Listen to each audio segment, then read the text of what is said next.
Salut les amis et bienvenue sur la chaîne Jeux en carton. On se retrouve pour le deuxième épisode de Je classe ma ludothèque suivant le logiciel PubMeeple. Voilà, c'est une vidéo que vous avez bien appréciée la dernière fois, donc eh bien on reprend parce que forcément il y en a pas mal à faire. Donc comme je le disais dans la première vidéo, au départ c'est forcément un peu plus long le temps de parler de tous les jeux, etc. Mais au fur et à mesure les jeux vont revenir parce qu'il va falloir les classer les uns par rapport aux autres, donc là eh bien forcément ça sera un petit peu plus dynamique, et puis bah voilà, donc on commence maintenant. Et juste avant de commencer, j'y pense là, on laisse un petit pouce bleu et abonnez-vous, voilà, si vous ne l'êtes pas encore, et on commence maintenant.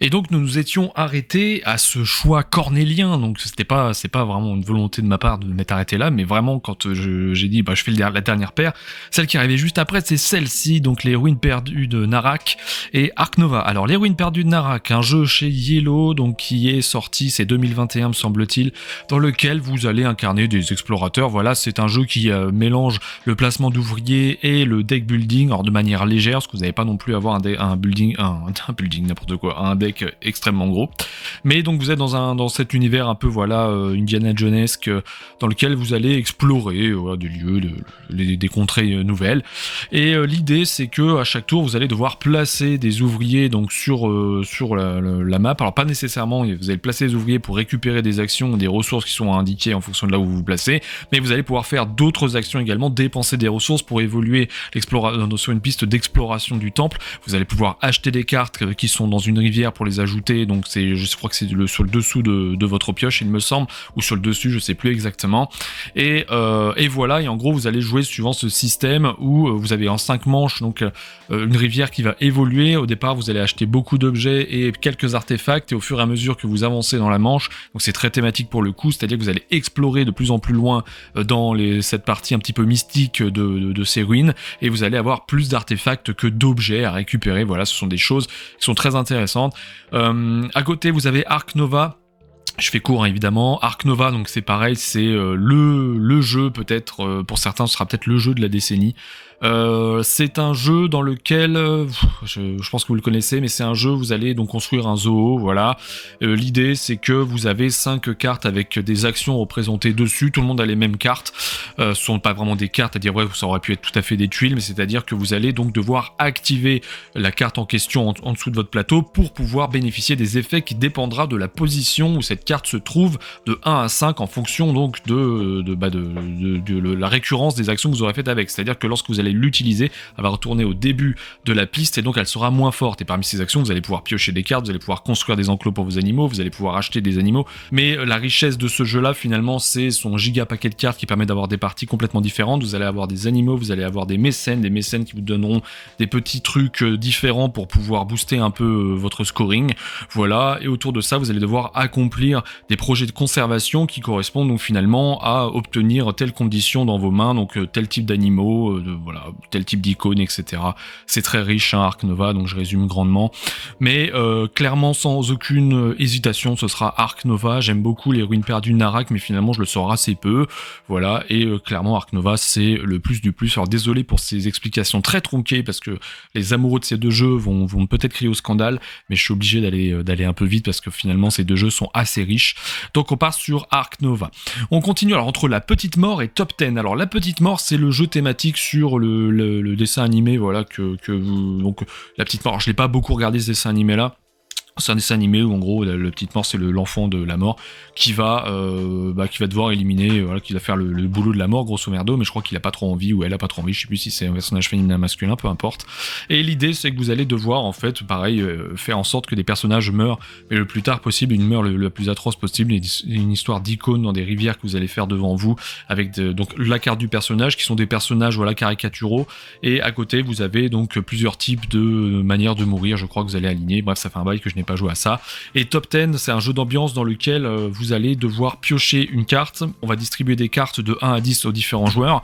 Et l'idée, c'est qu'il va falloir que vous répondiez ou que vous réagissiez d'une certaine manière en fonction de ce qui vous sera proposé, une situation qui vous sera proposée. Par exemple, alors je donne un truc au hasard parce que je l'ai pas comme ça, mais réagir, celui qui a le moins peur à celui qui a le plus peur. Et en gros, celui qui a le 10 va devoir réagir de manière très virulente, c'est-à-dire celui qui a 1 va devoir réagir de manière très très très mesurée.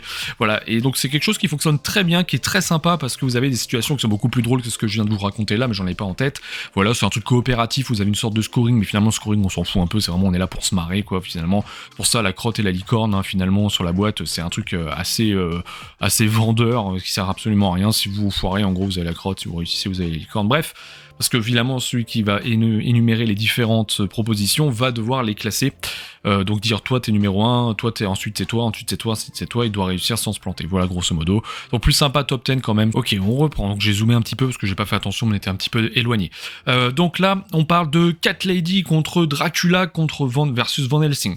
Donc Cat Lady c'est un jeu c'est un jeu de collection de cartes dans lequel vous allez devoir à chaque tour sélectionner une ligne ou une colonne de cartes, donc dans lequel donc la thématique c'est les chats, vous allez avoir des chats, vous allez avoir des jouets pour les chats, vous allez avoir des affiches de recherche de chats spécifiques, parce que vous avez 3 chats qui sont des chats spéciaux, en gros qui scorent un peu plus suivant des conditions.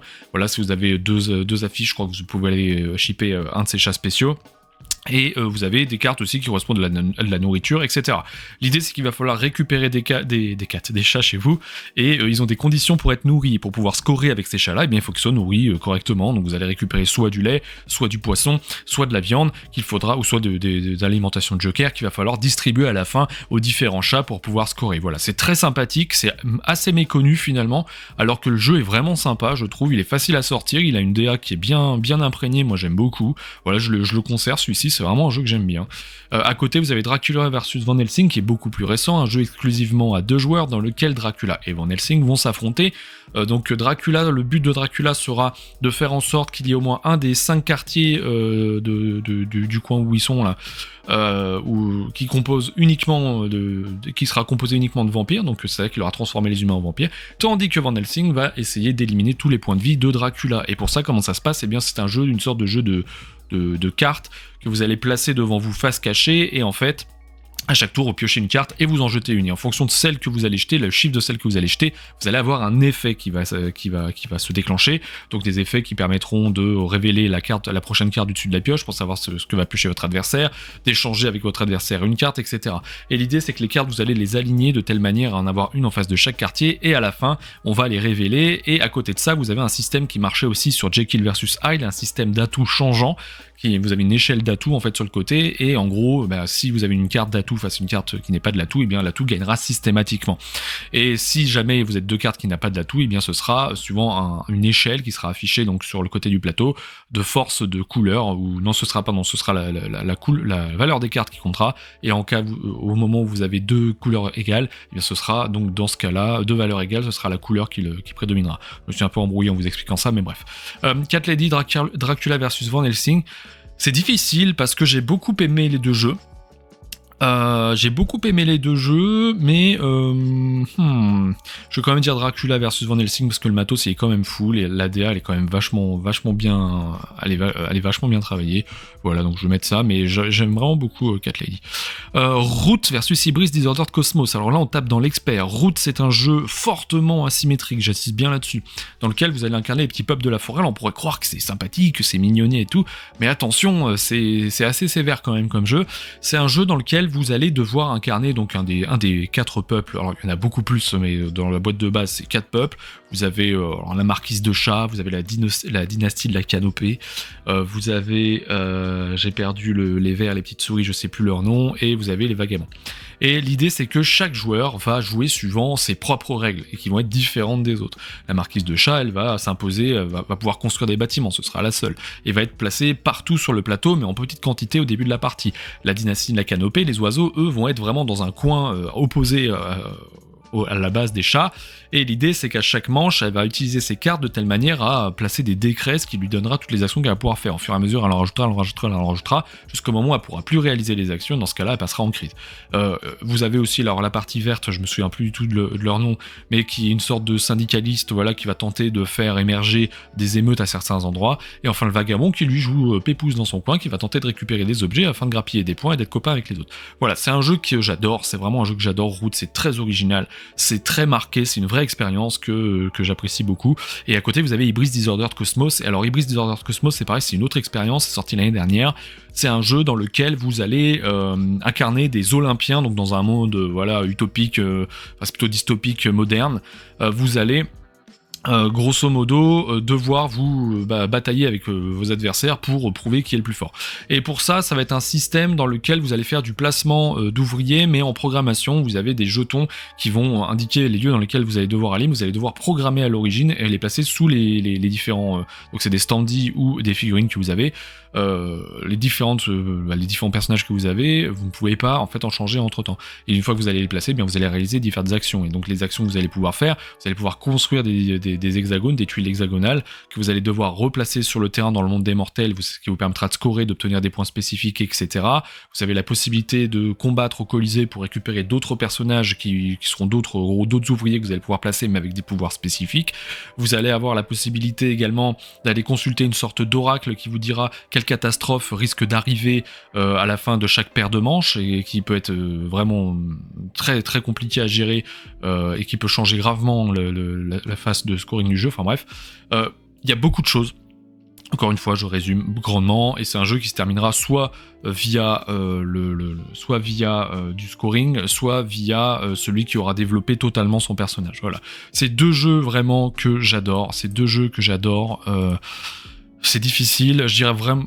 En fait, je peux même pas sélectionner pour son originalité parce que l'un et l'autre sont très originaux, mais je dirais, allez, pour sa thématique, si vraiment, voilà, je choisirais Hybris, mais vraiment, l'autre, je l'adore aussi, quoi. Root, j'adore aussi. Donc ensuite on se retrouve entre Nemesis Lockdown et Fantasy Realms. Alors rien à voir pour les deux, pour le coup.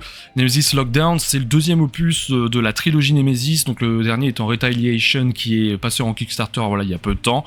Donc Nemesis Lockdown reprend la base de Nemesis premier du nom.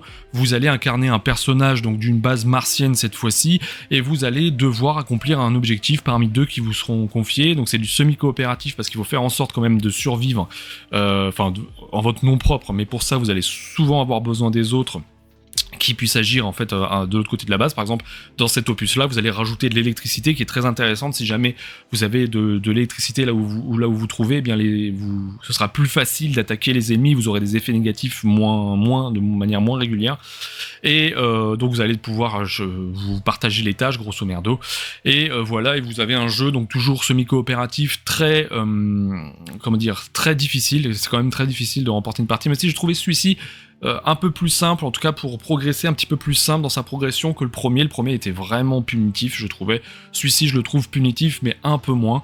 Mais voilà, je préfère quand même celui-ci parce que du coup, ces petits ajouts sont très intéressants. Bref, je m'arrête là concernant Nemesis, mais moi, Nemesis, c'est vraiment un jeu que j'ai beaucoup aimé. J'ai parlé du premier d'ailleurs, je crois, dans la première vidéo. Et Fantasy Realms, donc c'est un autre jeu que j'aime beaucoup. Alors forcément, c'est ma ludothèque, hein, donc il y en a quelques-uns quand même. Mais c'est un jeu de collection de cartes. Donc là, c'est pour ceux qui connaissent pas, vous allez donc à chaque tour soit piocher une carte au-dessus de soit deux cartes au-dessus de la pioche, non, soit une carte au-dessus de la pioche, en jeter une, soit deux cartes, je sais plus, ou soit prendre celle de la défausse. Et l'idée, c'est qu'il va falloir collectionner des cartes dans votre main et des cartes qui se combinent pour pouvoir scorer un maximum, ou parfois juste avoir des cartes qui ont un scoring très fort. Et vous avez des effets de cartes qui sont très intéressants, donc des cartes, comme je vous le disais, qui en appelleront d'autres. Hein. Par exemple, vous pouvez avoir je sais pas, une reine qui a besoin de son roi, voilà, peu importe. Et vous avez des cartes qui vont en masquer d'autres, donc qui parfois scorent beaucoup, mais qui vont masquer tout le reste. Donc il va falloir se débarrasser de ces cartes pour essayer de scorer d'une autre manière. Voilà, donc c'est très très intéressant Fantasy Realms. Maintenant, je vais rester sur Nemesis Lockdown. J'ai eu des parties plus épiques, mais j'ai beaucoup plus joué à Fantasy Realms par son format. C'est vraiment un petit format, c'est facile à emmener partout. Voilà, donc, mais c'est vraiment deux jeux qui sont très très bons. Je continue. Age of Galaxy, talisman Star Wars. Alors Age of Galaxy, j'en ai parlé il y a très peu de temps, c'est un jeu de placement d'ouvriers sur un thème galactique, donc dans lequel vous allez avoir la particularité d'avoir 7 cartes en main, et uniquement 7 cartes que vous allez pouvoir utiliser durant la partie. Vous allez pouvoir en utiliser que 3 d'ailleurs, les autres vous allez les consommer pour des icônes et les jeter, et lorsque vous les utilisez, en gros vous allez obtenir des ressources et également les pouvoirs qui sont indiqués dessus, donc des fois des technologies à débloquer, des fois du scoring supplémentaire, bref de ce genre de choses là, et également à la fin les icônes donc de factions qui sont indiquées dessus majoritaires donneront une condition de scoring de fin de partie, ce qui est très intéressant parce que vous allez pouvoir en changer au dernier moment, donc vous avez plusieurs manières de scorer, bref. Donc c'est un jeu en petit format qui est formidable, j'ai trouvé absolument formidable le fait d'avoir cette toute petite boîte et d'avoir une richesse de jeu, voilà, proposée en tout cas par ce Age of Galaxy. D'un autre côté, on a Talisman Star Wars. Alors peut-être que vous ne le savez pas, mais j'ai commencé finalement dans le jeu moderne avec Talisman. D'où mon amour pour ce jeu, même si je pense qu'aujourd'hui, si je n'avais pas connu ça et que je le découvrais aujourd'hui, je dirais ouais, c'est un peu limité. Mais moi j'adore ça. Et donc Star Wars, parce que je suis fan de Star Wars, Talisman, Star Wars, voilà, bim bam boum, c'est réglé, c'est en version originale. Je l'ai moins apprécié que le premier Talisman, enfin que Talisman 4ème édition, celui par lequel j'ai commencé. Parce qu'ici vous avez vraiment cette notion de vous êtes côté obscur ou côté lumineux, du coup si vous êtes tous les deux du même côté, eh bien vous ne pouvez pas vous affronter, ce qui est un petit peu dommage. Voilà, après sinon ça reste quand même du Talisman, ça reste quand même quelque chose que j'apprécie beaucoup. Maintenant ici entre les deux, pour moi il n'y a pas photo, ce sera Age of Galaxy. On continue Villainous, donc le premier Villainous c'est Beast. Alors Villainous, ce premier du nom, pour ceux qui connaissent pas, c'est un jeu dans lequel vous allez incarner des vilains de Disney, de l'univers Disney. Donc dans le premier, alors je sais pas si tout va me revenir, mais il y a la Reine de Cœur, il y a le roi, le prince, oh mon dieu, j'ai oublié son nom, ah mon dieu, j'ai oublié son nom, je suis désolé. Le prince, je l'ai perdu. Je suis désolé, vous me retrouverez. Vous avez Jafar, vous avez... Bref, je m'arrête là parce que je vais pas prendre trop de temps. Et l'idée, c'est que vous allez avoir votre propre deck de cartes et un deck de ce qu'on appelle des fatalités qui correspond aux gentils de cet univers-là, des personnages que les autres joueurs vont vous envoyer pour vous embêter. Parce que vous avez une notion de placement d'un personnage. En gros, vous allez le placer à un endroit du plateau et vous avez 4 cases devant vous et vous allez devoir le déplacer sur un autre endroit pour activer des icônes. Et ces icônes vous permettront de jouer de nouvelles cartes, vous permettront d'obtenir des ressources. Donc vous avez une sorte de monnaie qui permettront de payer les cartes, forcément. Vous allez pouvoir ce qu'on appellera fataliser, on dit ça généralement, mais pour envoyer des cartes donc à l'un de vos adversaires. Et bref, c'est un jeu, moi, qui... alors certains, maintenant, quand on parle Villainous, lèvent un peu les yeux au ciel. Moi, je trouve ça très cool, Villainous, voilà. Faut savoir à quoi s'attendre également, attention, hein, faut pas non plus s'attendre au jeu de l'année, etc. Mais moi, je trouve que l'univers est bien représenté. Je trouve qu'on s'amuse à jouer, moi je m'amuse à jouer à Villainous, à avoir plein de personnages différents. Alors parfois on parle de déséquilibre, probablement, mais je sais à quoi m'attendre, donc ça me dérange pas. À côté on a Beast, donc Beast c'est un jeu asymétrique où vous avez une bête face à des chasseurs, les chasseurs vont devoir éliminer la bête, tandis que la bête va devoir accomplir l'objectif qui est indiqué sur le plateau, parce que vous allez sélectionner un plateau d'objectifs, un plateau de mission ou de chasse, je sais plus comment ils appellent ça, et l'idée c'est que la bête va se déplacer de manière cachée, elle va y avoir un deck de cartes qui va indiquer les directions, donc elle va choisir de manière cachée ce qu'elle fait, donc les chasseurs connaissent la dernière position connue de la bête et vont devoir évoluer sur le plateau, et lorsqu'ils traverseront des endroits où la bête est passée, eh bien le joueur qui contrôle la bête devra placer différents des jetons d'empreinte, histoire de dire je suis passé par là, et donc de cette manière-là, les joueurs vont devoir jouer des cartes pour pouvoir révéler la bête et l'attaquer, en sachant qu'il y a un système de cartes assez original dans lequel vous avez des cartes rouges, des cartes bleues, vous ne pouvez pas jouer 2 cartes bleues, 2 cartes rouges, et ces cartes vous allez les drafter au début parce qu'il y a des effets pour les chasseurs et des effets pour la bête, donc vous pouvez savoir ce que la bête a, etc. Donc c'est très intéressant, un matos très beau. Voilà. Alors, mine de rien, je trouve le choix un peu dur parce que Disney Villainous, encore une fois, moi j'aime bien et j'y ai beaucoup joué et je trouve ça vraiment très sympathique. Mais bon, je vais aller vers Beast quand même parce que Beast c'est original, c'est beau matos, le jeu est super beau. C'est pas le jeu que je sors le plus parce que voilà, la configuration appelle finalement on peut y jouer à 3, mais c'est vrai que quand on joue à 4, c'est quand même minimum 4, je sais plus si on peut jouer à plus que ça, c'est quand même plus intéressant, donc je vais quand même sélectionner Beast. Alors This War of Mine, je vous en ai déjà parlé, là Villainous, alors je vais les faire très court, c'est la version Villainous Star Wars, donc moi j'avais la version originale. Elle est à mon sens en deçà du premier Villainous. Pourquoi ? Parce que déjà d'une, faut être un fan de Star Wars pour connaître toutes les références. Par exemple, vous avez Asajj Ventress, tout le monde ne connaît pas Ventress, surtout si vous n'avez pas regardé Clone Wars. Voilà, ce genre de choses-là qui sont un peu dommages, et en plus de ça, Contrairement au Disney où vous avez vraiment des films et donc des personnages des univers plus ou moins différents, ici vous allez retrouver certains personnages dans plusieurs decks de joueurs forcément, parce que Villainous, c'est important, Star Wars, c'est un monde qui est unique, contrairement aux différents films Disney. Voilà, et les différents ajouts du Villainous, je les ai trouvés assez finalement quelconques. Donc des ajouts Star Wars, j'ai dit Villainous, mais les ajouts Star Wars, je les ai trouvés assez quelconques, donc voilà. À côté, on a This War of Mine, je vous en ai déjà parlé la dernière fois, pour moi il y a absolument pas photo, ce sera This War of Mine. On continue, il nous laisse Star Wars et on a Superfly en face, Villainous Star Wars. Alors je vais prendre Villainous Star Wars tout de même, Superfly, je vous en ai parlé, le jeu avec les tapettes. Hop, je garde ça. Donc on a ici, alors World of Warcraft, le jeu de plateau face à Zombie Kids Evolution. Alors attention, World of Warcraft, le jeu de plateau, je pense que ça fait 10-15 ans que je n'y ai pas joué, à partir du moment où il est sorti. C'est un jeu que j'avais offert à mon frère. Parce qu'il était grand fan de World of Warcraft à l'époque, il jouait énormément. C'est un jeu qui est extrêmement lourd, dans lequel vous allez faire progresser votre personnage. Alors je vous parle de ça de mémoire il y a fort longtemps. Et vous avez la map, alors je suis pas un fan de World of Warcraft, donc j'en suis bien désolé si vous connaissez que je n'ai pas les bons termes, mais vous avez la map en gros du monde, voilà, avec les différents lieux emblématiques. Et l'idée c'est qu'il va falloir que vous alliez réaliser quête sur quête avec des monstres de couleurs à éliminer, voilà, et chaque couleur correspond à une difficulté finalement. Et à la fin il va falloir éliminer un gigaboss, mais entre temps vous allez acheter l'équipement, etc. C'est un jeu qui est très lourd, en tout cas à l'époque je me souviens de ça, mais à l'époque je n'étais pas habitué à jouer autant que maintenant, donc peut-être que maintenant je le trouverai moins lourd. Mais en tout cas pour l'époque je l'avais trouvé méga lourd, méga difficile à mettre en place, etc. Mais voilà, encore une fois à prendre avec des pincettes. À côté vous avez Zombie Kids Evolution, qui est Zombie Kids Evolution, c'est pas compliqué, c'est Zombie Kids, Zombie Teens, probablement mes jeux enfants préférés. Voilà. Alors c'est pas que pour les enfants, il y en a certains qui disent j'y joue. Alors clairement moi j'ai préféré y jouer avec ma fille. Donc Zombie Kids Evolution, c'est un jeu Legacy dans lequel vous allez incarner des enfants qui se battent dans leur école contre les zombies qui arrivent, voilà. Donc ambiance très enfantin, très sympathique.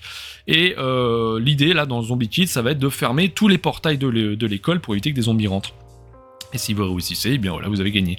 Et l'idée, c'est qu'à la fin de chaque partie, vous collez un sticker de cerveau sur une piste d'évolution, et vous avez des succès façon jeu vidéo. Si vous réussissez à faire ci, eh bien vous réussissez à coller, qu'on appelle ça un trophée, et au bout d'un moment vous allez ouvrir des enveloppes, et toutes les enveloppes que vous ouvrez vont vous apporter des choses différentes, parfois des nouvelles règles, parfois des nouveaux personnages. Voilà, je vais m'arrêter là pour le spoil.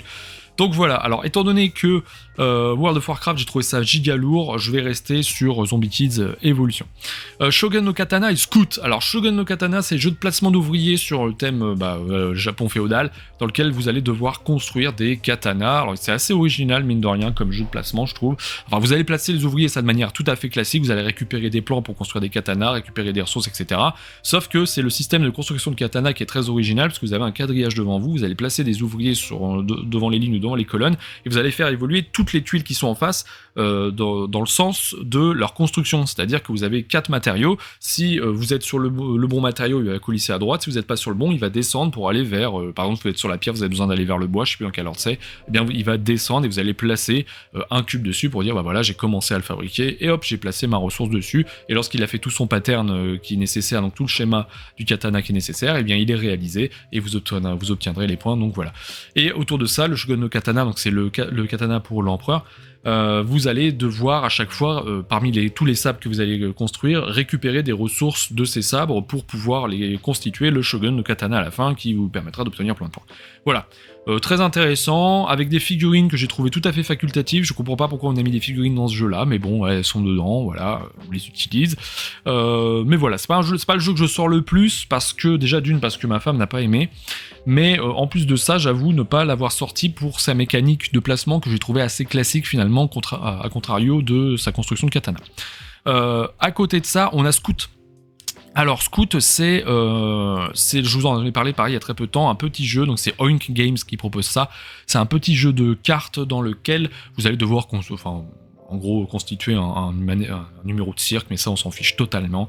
L'idée c'est que on va vous distribuer un certain nombre de cartes en début de partie, vous allez les prendre dans le même ordre, vous n'avez pas le droit de les intervertir, vous avez juste le droit de les retourner. L'idée c'est qu'à chaque tour vous allez devoir jouer des séries de cartes, séries de 1, de 2, de 3, de 4, de 5, peu importe, mais il faut toujours qu'elles battent la série qui est déjà en place. Si vous réussissez, vous prenez la série qui est en place et vous la mettez face cachée à côté de vous, ça sera un scoring de points. Si vous n'y arrivez pas, il va falloir acheter une carte sur une des deux extrémités de la série en cours pour pouvoir ensuite ensuite essayer de jouer. Mais quand vous faites ça, vous offrez des points à l'adversaire qui a placé cette série-là, voilà. Sauf que vous allez pouvoir jouer des cartes uniques, s'il n'y a pas de cartes par exemple sur la table, vous allez jouer par exemple par 3, mais par contre si vous voulez jouer une série de plusieurs cartes, eh bien il va falloir soit qu'elles se suivent de manière croissante ou décroissante, soit qu'elles soient identiques, par exemple un 5 et un 6, soit 2-6. Voilà, ça marche. Donc c'est très original, c'est très efficace. Moi, c'est un jeu que j'avais noté 10 sur 10 quand j'en ai parlé, parce que je trouve que c'est exactement la représentation d'un petit jeu. Ce que doit être un petit jeu, c'est juste facile à sortir, c'est juste, les parties sont différentes, et c'est vraiment quelque chose que j'ai adoré, donc j'aime beaucoup Shogun no Katana, mais je vais sélectionner Scout. Ici, on a Hades Trap et Dead Reckoning. Alors, Hades Trap, c'est un jeu que j'avais reçu en Kickstarter. C'est un jeu dans lequel, alors je vous le dire très honnêtement, j'ai joué 2 fois, j'ai pas trouvé ça dingue. C'est un jeu dans lequel vous allez évoluer dans une sorte de donjon, voilà. L'idée c'est qu'il va falloir, je crois qu'il faut récolter 4 joyaux, je suis plus tout à fait sûr de ça, mais sur un thème 8 bits, c'est un jeu qui a mis beaucoup de temps à arriver pour ce que c'était. Vraiment, il a mis énormément de temps à arriver. Pour finalement quelque chose qui est assez quelconque. À côté, vous avez Dead Reckoning de John D. Clair, dont je vous avais parlé d'Empire Zen dans la première vidéo. Dead Reckoning, c'est un jeu sur le thème de la piraterie, dans lequel vous allez devoir donc explorer les mers pour essayer de trouver des îles, ce genre de choses-là, et vous allez prendre possession des îles pour générer des ressources, et ces ressources, donc vous allez avoir des pièces qui correspondront à des points de victoire, et vous allez avoir des barils que vous allez pouvoir échanger pour acheter des cartes, ce genre de choses-là. Vous avez un système de combat qui est très intéressant avec des cubes que vous allez glisser dans un bateau en 3D, voilà, une sorte de tour à cubes, les cubes vont donc se déverser sur des emplacements spécifiques qui permettront de générer des dégâts, de gagner des ressources, ce genre de choses-là. Et vous avez un système de card crafting qui est, en gros, vous avez des cartes avec chacun le même équipage de cartes, donc il y a certaines itérations de chaque membre, et vous allez glisser donc des cartes transparentes afin de crafter vos cartes et de les rendre plus fortes. Ça, c'est quelque chose que j'aime beaucoup. Et voilà, donc bon, il n'y a absolument pas photo. Je résume un Dead Reckoning, mais vous vous doutez bien, il y a beaucoup de choses à dire. C'est une grosse boîte qui plus est, mais il n'y a absolument pas photo. C'est 2 Kickstarter qui plus est. Ce sera Dead Reckoning sans aucun doute. C'était pas le même prix, attention aussi en même temps. Maps of Mysteria et Adventure Z. Alors Lovecraft, j'en ai déjà parlé, pas dans la précédente vidéo, mais dans la vidéo que j'ai la série que j'ai un peu annulée là sur le jeu vent. Je vais commencer par Lovecraft, ça on va le faire vite fait. C'est un jeu un jeu narratif sur le thème de Lovecraft que j'avais trouvé, comme je le disais, extrêmement prétentieux, qui est pas très beau et qui demande qui vous permet de progresser suivant plusieurs plans, donc sur un cahier à spirale, dans l'idée d'arriver à un à la fin, bien évidemment, dans un univers Lovecraftien. Il y avait une mécanique de jeu qui était assez intéressante, mais qui était totalement plombée par une DA qui est quasi inexistante, qui est complètement foirée. Et voilà, c'est un jeu que j'ai pas du tout aimé. À côté, on a Maps of Mysteria chez Sit Down, donc qui est un jeu où vous allez devoir cartographier le lieu. J'en ai parlé il y a peu de temps également. C'est assez original, mine de rien. Moi, j'ai pas tout à fait adhéré parce que je trouve que ça manquait un petit peu de fond de jeu. Mais vous avez un jeu dans lequel vous allez, à chaque tour, devoir pouvoir cartographier, mais c'est assez spécial parce que vous allez avoir une rivière de cartes qui correspond à différents paysages. Vous allez les placer sur votre plateau. Donc votre plateau, c'est une représentation du plateau principal, donc c'est une grille de temps par temps, je sais plus combien. Et en gros, quand vous le faites, vous allez placer des tuiles brumeuses sur le plateau principal, disant moi j'ai découvert ça, mais quand c'est brumeux, c'est que c'est pas définitif. Si vous arrivez derrière ou un autre joueur arrive derrière et dit moi j'ai vu autre chose, hop, on retire la tuile brumeuse et on en met une autre. L'idée, c'est que vous allez devoir accomplir des objectifs qui vous sont propres dans tout ce que vous avez dans votre main et qui correspondront donc à ce que vous avez fait sur votre propre plateau, donc c'est pas grave si ça correspond pas à ce qu'il y a sur le plateau principal. Par contre, sur le plateau principal, ce que vous allez devoir faire, c'est revendiquer des territoires, c'est-à-dire que vous allez placer un jeton et dire voilà, cette montagne elle est à moi, et toutes les montagnes adjacentes également, et donc ça c'est un système un peu carcassonnien qui marche plutôt bien. Voilà, moi c'est pas un jeu qui m'a transcendé, Maps of Mysteria, parce que je trouvais la thématique déjà un petit peu bizarre de dire je vois un truc, je vois plus un truc, bref, et voilà, je trouvais qu'il apportait pas nécessairement grand chose dans ma ludothèque et dans ma culture ludique, voilà. Mais mine de rien, entre les deux, il n'y a pas photo, ce sera Maps of Mysteria, parce que vraiment je trouve que Lovecraft c'est complètement raté. Donc si vous avez apprécié cette vidéo, n'hésitez pas à me le dire, dites-moi si jamais il y a des choix que vous aurez fait différemment par rapport à ce que j'ai dit, n'hésitez pas à vous exprimer. C'est vraiment fait pour la section commentaires, vraiment fait pour ça, il n'y a aucun souci. Si vous avez des avis contraires, si vous avez des avis ou des choses auxquelles vous avez joué, vous avez dit ça c'est pas ouf, est-ce que vous êtes fan de Talisman, vous par exemple? Ça c'est une question que je peux vous poser, parce que moi j'adore Talisman, mais je sais que c'est pas du tout le cas de tout le monde, et encore une fois, si je l'avais découvert aujourd'hui, peut-être que je l'aurais beaucoup moins apprécié que si je l'avais découvert à l'époque. Donc voilà, un petit pouce bleu, on s'abonne, et on se dit à très bientôt sur la chaîne Jeux en carton.